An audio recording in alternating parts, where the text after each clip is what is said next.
reality is very layered. On a record, I'm a bit of a jailbird and a degenerate.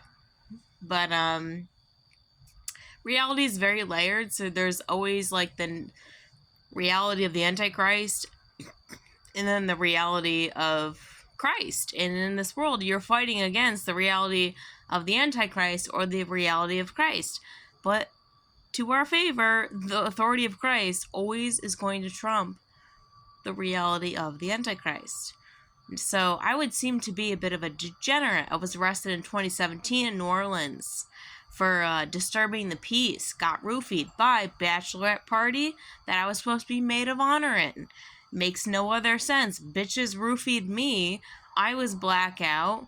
Went to sleep, to the best of my knowledge, and woke up in cops' faces who brutally shoved my face in the paint, in the sidewalk, and then took me to jail where I refused the tuberculosis shot, got beat the heck out of, took pictures of my entire body because I was completely bruised when I got back to Austin, put that charge on a credit card in which I never paid, inquired all this debt under a frenemy who was supposed to be I should have known better, got this charge, got a lawyer, got it off my record, never on a credit card I never paid for. Shit disappears after 10 years, in case you're not aware of that.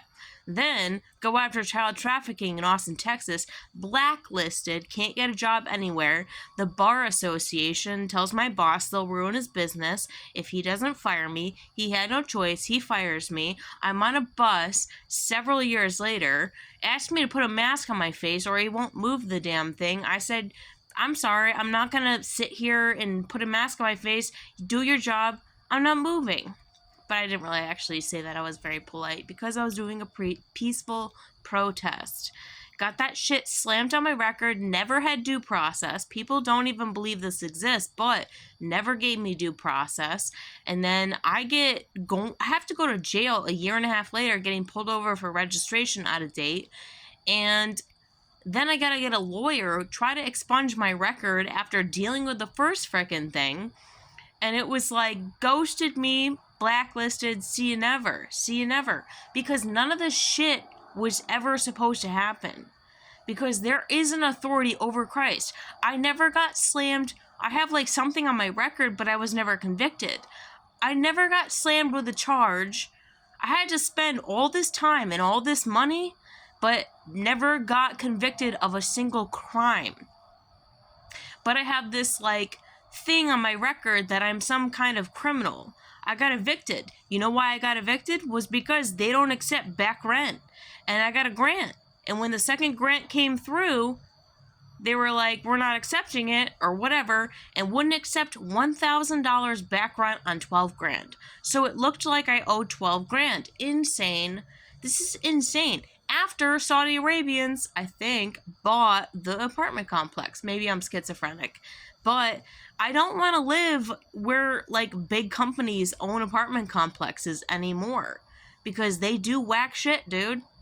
And the government isn't all bad.